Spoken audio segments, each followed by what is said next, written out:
DJ Event Planner will change the way you manage and run your business. Streamline all of your procedures and software into one easy-to-manage system. DJ Event Planner, the ultimate online planning tool.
And then I've got to fix it. All right, we are here. We are trying to get things all put together because we're too busy talking. I forgot to set this shot because you have to set this shot each time because you're capturing a video, and when you don't capture the thing, it's almost as embarrassing as being in the middle of shooting a promo video and forgetting the name of your show.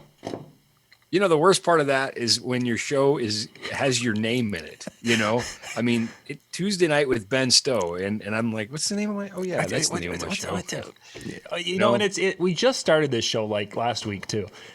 Yeah, it seems like it was only 100 episodes ago. So, you know, we haven't done that many, so we'll maybe. You know, in my defense, I was preparing technology for, you know, the college football Division I national championship game that would be viewed by millions.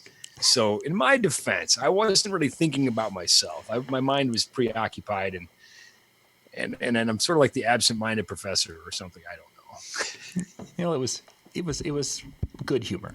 It was definitely good humor. Good evening. Well, what's even funnier is the guy who, of course, I just shot it with my phone. And I actually got one of a professional camera operator to lower himself to that level and hold my phone and film this for me real quick. And he thought it was a new show. He's like, "Oh, is it a new show?" And I'm like, "No, we've had it for 2 years. I just forgot the name of it for some reason. I don't know what's wrong with me." So he got a good chuckle out of it too. They're saying my camera's like really. I've got a lot of latency in my camera. I'm seeing that too on my end. Yeah, I didn't know if it was just something from. Let's go to switch. Well, there you go. Yeah, I'm going to switch to the. Is that one? Yeah, there we go. That one's better. Okay, this is called dealing with tech. We've got to unplug. Live TV. Live shows here. So I'm either going to unplug the right one. Just a second. I'm going to shut the camera off for a second here. So Ben, you can talk to the people and share the good news. What good news? The good word. Oh, the bird? The bird is the word? You know, all those important things that we've always wanted to say, but we never had time to say it. This is your time. This is called improvising.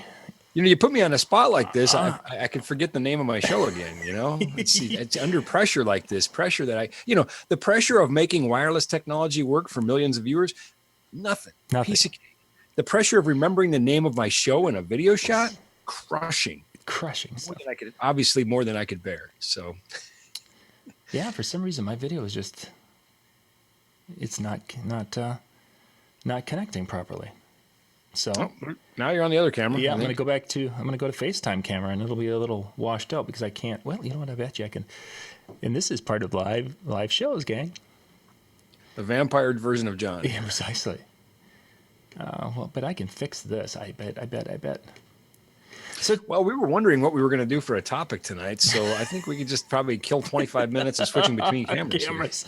Yeah, tonight we're going to talk about what you can do with a webcam application here. Let's see, what do I want to adjust I'm here? not going to go there. It's not. Okay, I can go bright. I don't want to do the bright. I want to go with the change hue a little bit. Yes, no. It's just not. It's not being happy with me. It's not moving. It's not changing like it typically would. That's so disappointing. Anyway. This is when you know your career has reached a pinnacle. Yeah. Yeah, precisely. Everything's not working. Okay, we'll just live with it. And this is, I probably have to reboot and make sure everything is functioning properly. Technology. So we will. Oh, you know what I could do this. Oh, there we go. I can bring my lights down a little bit. So it's a little dark, but. It's interesting, John, because I just posted this on Facebook the other day. Somebody in the elevator at my hotel saw the credential around my neck and said, "Oh, what do you do?" And they were just curious, I think, and trying to make conversation or whatever. And I said something to the effect of the fact that I solve problems that people don't know they have before they have them, And they chuckled and I chuckled and I said, well, really, I said, honestly, I'm not the kind of guy who wants to go in, with the cape flowing behind me and the shining armor and everybody sees you solve the problem, because what that means is there was a problem. Mm-hmm. I'd rather just be the guy who, sort of when these things are done and they go, wow, everything went smooth. I guess we didn't need you at all. And and I'm sweating, and I'm like, yeah, you're right. You're right. Just nothing happened, So obviously when you get exposed in a live broadcast like this, it's one of those things where obviously the problem occurs and you have to try to deal with it. And that means there's a disruption from the order of business. So, and I know you to be a consummate professional, John, and I know it's not your fault that the thing isn't cooperating right now, but I just thought it was a good opportunity to kind of put out there for the people who are tech minded and watching the show that I think that should be our goal, is to very much so. Basically be invisible in a sense. I kind of jokingly referred to myself, and this is with apologies to, all my friends who are football kickers, but I said, we're kind of like kickers. Nobody really cares that we're there until we miss, so. Well, there is that. Anyway, it's just that, they sort of take for granted that our stuff is going to work and we're going to do our job.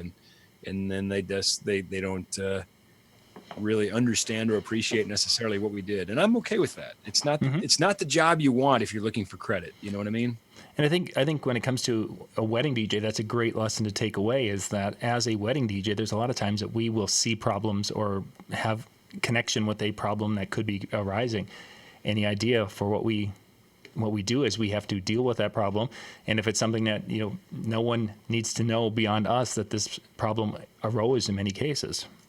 It's not about you. Yes, especially in that particular situation. It's basically whatever you need to do to make it so that no one else knows, everything's taken care of, and the bride and groom can have the day without the stress. Yeah, you have this tremendous opportunity to affect the outcome of the day, and to do so invisibly is the hard part. To do so in a way that allows all the attention to stay on the bride and the groom, or the concert, or whatever the event is. That I think is the hard part, for us, particularly maybe as DJs, because, we like to be out front. We like to be the center of attention. And this is one of those times when you oughtn't be, you ought to be more like a technician, a guy who, we wear black on purpose. They even have a name for it, stage blacks. We're designed to hide, to not be seen. Because we are not the focal point, whether that's I think a wedding or a college football championship or a concert. It's all functionally the same in my book. And there's times too that maybe you are supposed to be the center of attention or the focal point. But I think that's a great point, John. With a wedding, let's remember where the focus. Yeah. Yep, definitely so. Okay, let's get into our topic for tonight. We're going to be talking about an upcoming event that you're going to be very, very heavily involved with. and you're going to be, I don't want to say launching, you're going to be presenting the DJ Tech Institute. Wait, I need to say this right. The DJ Tech Institute. I think it's actually the Tech DJ Institute. I think the words are flipped. Am I right or am I wrong? Tech DJ Institute. I'm so bad. Yeah, okay. I think it is the Tech DJ Institute, and I didn't name it. Yes. And the only reason I remember is I thought it was a little odd when I saw the name, but it's Ryan's show. He can call it whatever he wants. So, yes, it is the Tech DJ Institute, and ironically, it's kind of what's old is new again. I don't remember exactly how many years ago. A lot, 10 more. I don't know. When we approached Mobile Beat and we said, gosh, we're getting a lot of questions, a lot of tech support questions from people, and it would be nice to answer them, 150 people at a time. Right. We want to put on this tech education track, and we called it the Pro Academy series. And the response was interesting. They said, no, DJs aren't really into that. DJs don't want to learn this. It's been done before. People have tried it. They've done this, they've done that, and they're just not into it. So, we kind of pushed it, and said, well, no, we really want to do this. And I guess, we'll take this space and do with it what we want, kind of thing. And they agreed to let us do that. But anyway, it was standing room only, and that's how this thing was born, and year after year, it just grew. And then, it kind of came a point where maybe it had sort of run its course, and Mobile Beat was changing its format a little bit. And, of course, I'm still frequently, speaking and traveling around the country and doing seminars and that sort of thing. And obviously here on the show. And this year, Mobile Beat has said, we really want to bring this back. Mm-hmm. We really want to bring something like that back.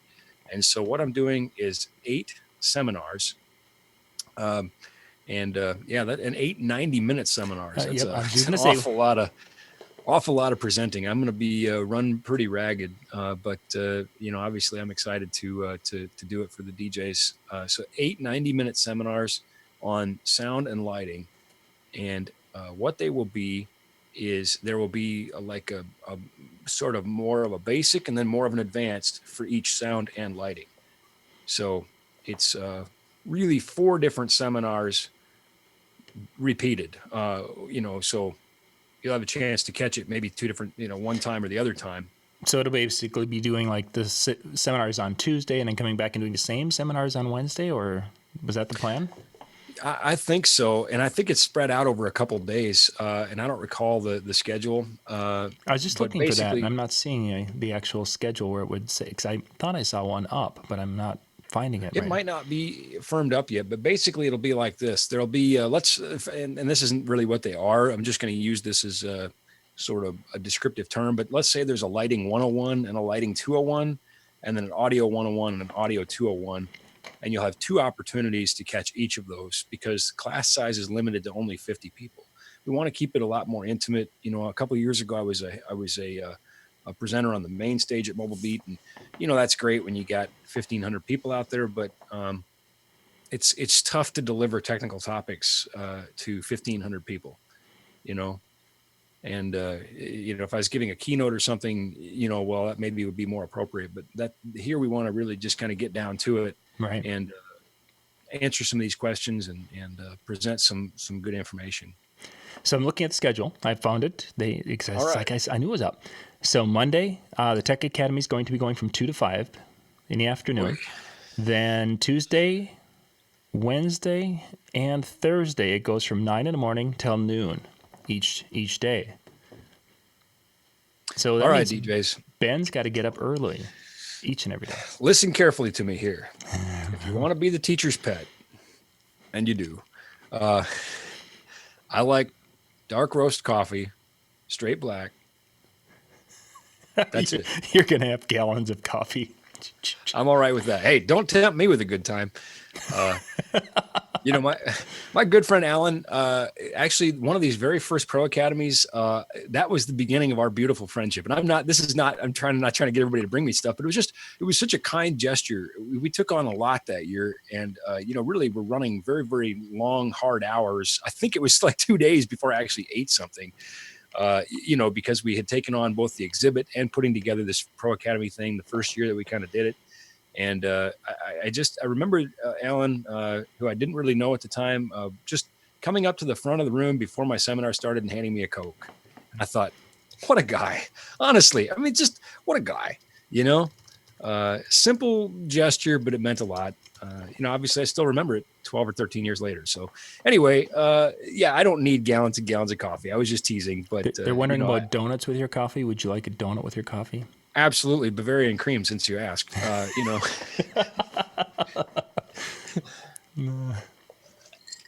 I will, this will be the least healthy week of my life. Like I said, don't tempt me with a good time. So, fun. So yeah, you're going to have 3 or 4 sessions of 3 hours apiece. So 90 minutes. You'll be 90-minute segments in that. Let's talk a little bit about what type of things you're going to be getting into, because a lot of the questions that we've had over the years of doing the show, for those who don't remember the show, we've been doing this for a few years. You can watch it all on YouTube. It is. There's 100 and some episodes of us out there talking about nonsense most of the time, but occasionally we do hit topics. What types of things are you going to be hitting in the seminars? Well, I'm big on fundamentals, and I think that's, some people maybe aren't excited to hear that, but that's where success lies. I think that's true in everything you do, sports and technology and everything else. Fundamentals are key.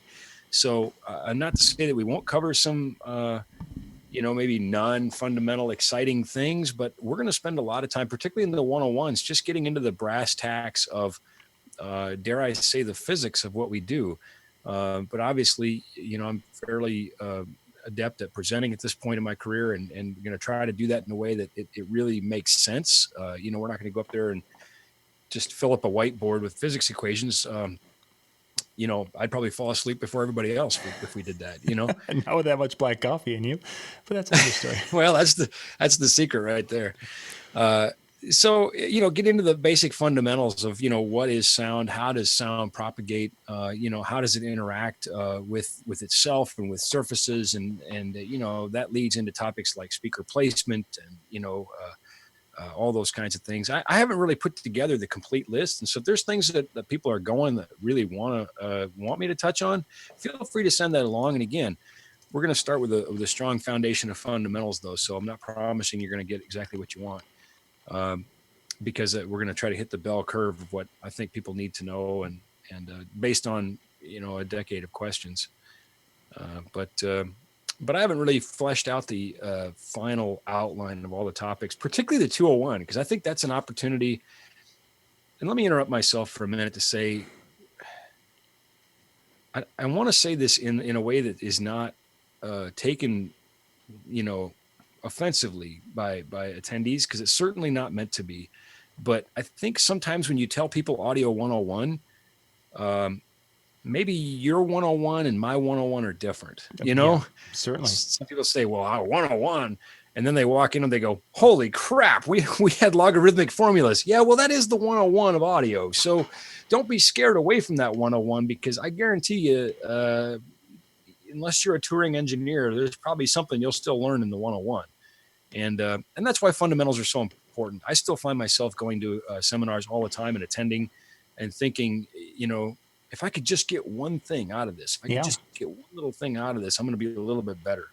So, and the 201, I think, is a lot more exciting. If there, I think, at that point, it becomes so broad, you kind of have to say, gosh, where could we go with this? There's a lot of fun places we can go with that. Anyway, that was a lot of words to say. I really don't know yet, John. I haven't decided. I haven't really hammered it out, and that might be changing right up until the day before. You know? Most likely, because that's kind of how those things evolve when you're putting those together, and you have people asking questions in the hallway, and you're like, that's a good topic. We should hit that tomorrow. That's absolutely how it is. That's totally how it is. Mm-hmm. As far as, are you thinking about having some things to demonstrate a little bit, or is it basically going to be kind of a PowerPoint? I'm not sure which room it's even going to be in for that kind of a situation.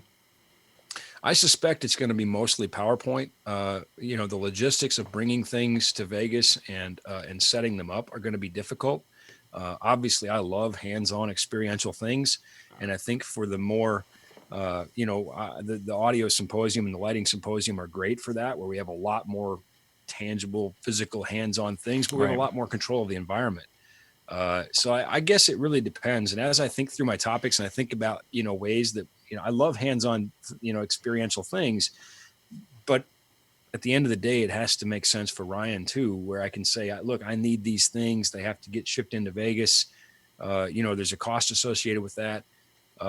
Just, getting things in the door. There's, you have to use their freight handling people, and there's a service charge, and, it's a little more complex than just sort of deciding I want to, like here, maybe I'll bring a prop home to do the show, So I'd love to do some things. I've had some fun ideas about putting subwoofers on wheeled carts and moving them apart and together, and moving around the room, and have people go, "Wow, where'd the bass go?" And you start helping people to experience room moding and that sort of thing, or phase cancellation, and so loudspeakers. That's probably something I will have. Obviously, just to what degree will the hands-on demos be? I don't really know.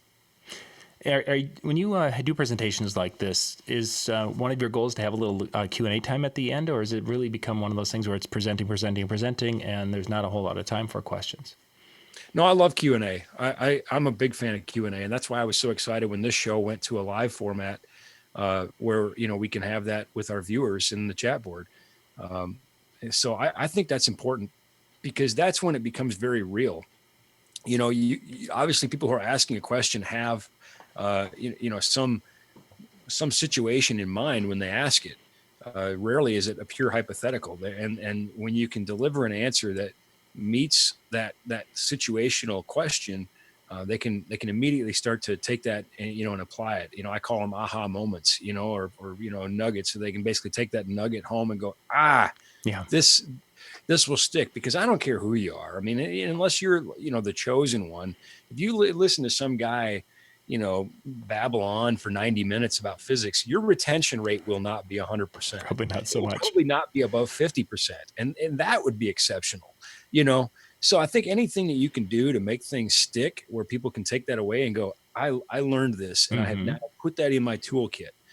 And without, at risk of beating the dead horse, that's another reason just continuing to go over the fundamentals are so important, because there's a reason, athletes still practice repetitive tasks, that we should always be going back to these fundamentals and reviewing them and making sure we have a good sound grasp of them. No pun intended with sound, of course, but,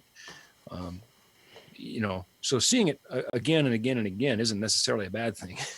Certainly, that's actually, it's a very good thing, I think. Yeah, repetition in some things is needed to make it last and such.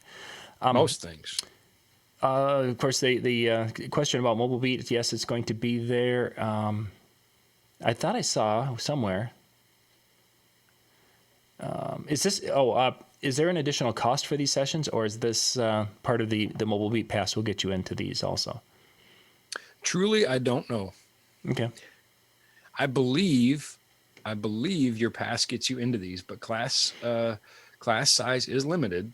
Again, it's limited to about 50 people per class. Yeah, I think I saw 50. Mm-hmm. Yeah, but I don't believe there's an additional cost. I'll tell you what, if there is, I'm not getting any of it. And Ryan's treating me fairly, though. I have no objections to the agreement Ryan and I have. I'm just a little tongue in cheek there. Yeah. I would guess, because it's the way it's in the full schedule, like it is. I'm guessing that it's part of your show pass would get you into that, or into the other seminar rooms and such. But the exhibit hall pass, not so much. Those don't get you into the educational room. So if you have that, you need to upgrade and go. And you can go in the description below. We've got the link for Mobile Beat Las Vegas. We'll get you there, and they are still selling passes and such, and they're still discounted from what they will be at the door. Yes, there are people who buy passes at the door. That always astounds me. There's people come in there and pay the $300-$400 at the door.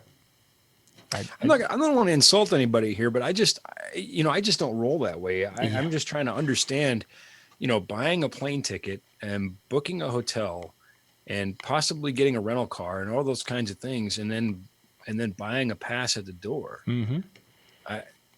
whatever, you do you, man. Yeah. I don't care. I don't understand that line of thinking. I mean, we all know it's not going to be sold out. I don't think there is I suppose there is some sellout number, but we all know that's not going to happen because there's a lot of capacity to expand the show. But still, I don't understand the mindset of that, really. Yeah. I don't. I was just trying to. Like I said, I'm not trying to offend anybody. I'm just saying I don't understand you. Okay, so. Okay. Oh, so they've got. So if you have your Photo Booth Expo pass, there's an upgrade fee to that.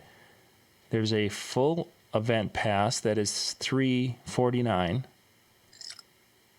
There's a platinum upgrade pass that goes with the $349 pass, and then the party and exhibit pass is $75. So basically, to get into the party and exhibits, you're looking at $75. If you are going to the Photo Booth Expo, you can come to the exhibit hall for free with your Photo Booth Expo pass, but you can upgrade to the Mobile Beat pass for $99.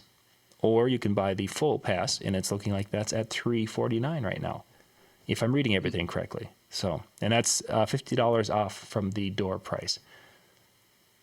If I'm wrong on any of that, I apologize, but that's what it's looking like to me. So, mobilebeat.com, right? That's where they go. mobilebeatlasvegas.com. Mobile Beat Las Vegas. I'm sorry. Yep. That's where everything's at, and the schedule's there, and there's all sorts of good information to get you there. So that will be a fun journey to get together and see all of our friends and such that we only get to see a couple of times a year. Isn't that remarkable that I see, people like you and Bill Herman and other fellow Minnesotans? I see you more in Vegas than I do in Minnesota. In Minnesota, yes.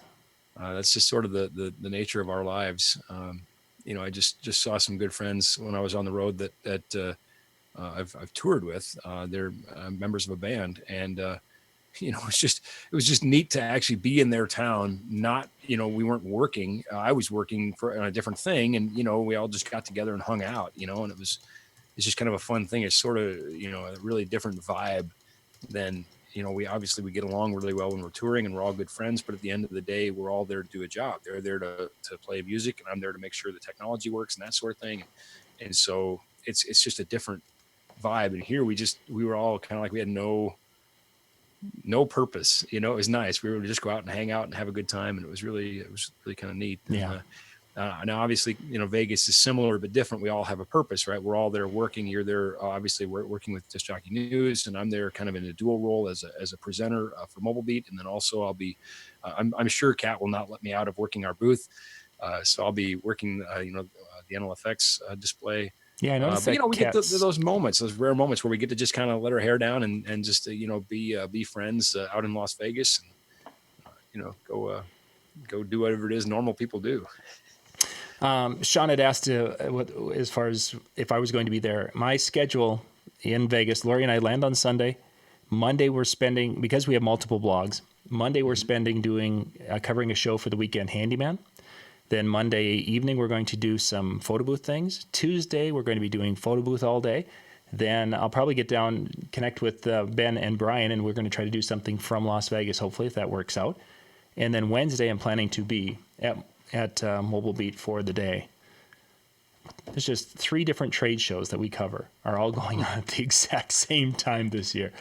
You are busier than me, John. So it's like, oh goodness gracious! By the time I'm done Wednesday night and the last rest before the airplane on Thursday, I'll be out probably by 8:00. Where's John? Well, and I'll tell you what, this is one of those things too. We've talked about this, I think, in the past about for people that are first time attendees, how to take care of yourself, how to make the most of your show, and I know I probably let people down every year when they're heading out for the nightlife, and I know they're going to be out until 2 or 3, but I was up since 6. Yeah. And then I had, I'll have 3 hours of presenting and then 5 hours of working in a booth. And, I'm just like, man, I am going to bed. I'm sorry, but I'm just shot, so we're not as young as we once were. No, and I'll tell you, I don't know why, presenting makes me so tired. Mm-hmm. I think I do put a lot of myself into it, and I don't know if it shows or not. If hopefully people are thinking, wow, it didn't really seem like it, but Because I am so passionate about the technology, and I love to help people learn it. And I know that most people aren't passionate about technology, or they're certainly not passionate about the physics. So I really feel like I'm trying hard to bring energy and enthusiasm to what can be at times a fairly dry topic. And I love some of the comments that people make where they say, I never expected to laugh during a physics presentation, basically. But that does kind of take a toll and I think after doing, 12 hours of this over the course of 3 days, plus 5 hours of working in the exhibit hall, that's going to definitely take me down a peg. And I always worry about that. I feel kind of sort of bearing my soul here, maybe a little self-conscious that maybe somebody who meets me for the first time might catch me at the end of one of these 16-hour days in the hallway. And they might say, I don't know, Ben was kind of grumpy. He wasn't that nice. He's, and I always think about when people talk about that. Just today, somebody was in our shop and was talking about a country music star that she had met, and said, oh, so-and-so was just a bleepity bleep. And I said, really? I've worked with her. She's a sweetheart. Maybe you just caught her at a bad moment, because, and so hopefully I don't do that. So I'm just telling you right up front here. Listen, if I'm grumpy, I'm very sorry. It happens. It does happen, unfortunately. Because, as the tech issues happen at the beginning of the show tonight, those types of things happen when we're on the road. Shipments go to the wrong place. Huh. But this is a great opportunity to talk about the other side of this coin, the best of. We do so many shows in Vegas that one time, even though the skid was properly labeled, the shipping company delivered it to the wrong site. Mm-hmm. They delivered it to a site we do a lot of other shows at. And I mean, that's good and bad. Good that the shipping company knows us. Bad they didn't read the label, And unfortunately, the way things work in Vegas, once it went to this other casino's dock, getting it back from their dock became very difficult, especially after hours, because anybody who could sign anything, basically at that point had gone, and they wanted to charge a $700 service fee for receiving, I think it was 2 or 3 skids. And meanwhile, it's getting late into the night, and we have a booth to open the next morning. And our staff is obviously frustrated, and we're exhausting all of our avenues. But it was DJs that live in Las Vegas that brought their vans and their box trucks over, and DJs who were attendees who had come to the show that had flown in, that all said, we got you. And like a little army, we went half a mile away to the other casino, got our stuff, which involved, I think, a small bribe to a security guard. I think I remember hearing something like that. Yeah. Yeah. It was one of those things where I just said, I don't really want to know the details of it. I just kind of, I'd rather, what's the saying? Plausible deniability. I just don't want to know what it took to get our freight. But anyway, DJs help load this stuff into vans and trucks and bring it back. And so, I think that's why I always want to have my best side out, because so often I see the best side of the industry at these shows. Not that I have a bad side. No, but I mean, it's really cool. It was neat to hear how everyone was coming together for that. And as you say, I mean, that's their vans and their trucks, and they're helping and such. Could have been doing anything else in Vegas, but there they were, right, helping out. Loading gear. Yeah. Everybody here who'd like to load gear, raise your hand. Yeah. You came to Vegas, and now you get to do that. Let's see. There's a question. Sean was wondering, does humidity affect the distance sound travels? It does. It does. It also affects the speed.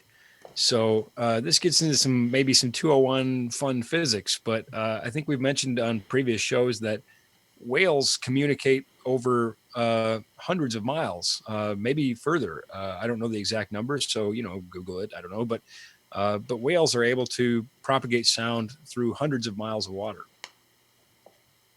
So, is there any way to figure that? Say, if I know I'm doing an event and it's going to be more of a humid day or a humid night, that I can count on, plan and say, okay, I know that the sound's going to carry farther. I need to be a little more cognizant of it, or knowing that if it's a more of a dry, arid type night, that I can not have the issues.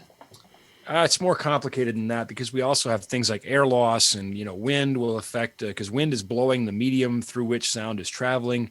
It's more complicated than that, I would say. The short answer for this show is going to be, it's not something I generally think about as, oh, well, it's a little more humid tonight. That's sort of not even on my list. Radar. I'm looking at more direct things like coverage patterns and that sort of thing from the loudspeakers and looking at a prescribed area. So fun chalkboard physics, but not, I don't think, practical as a first line consideration. Okay, let's see. Do we have anything else? I think that they're just chatting a little bit about Mobile Beat and their who's going and who's not, and Expo, who's going and who's not. So yeah, I think we are good with that. Gang, we're gonna wrap things up a little bit early tonight because Ben has some tasks that he needs to get done this evening.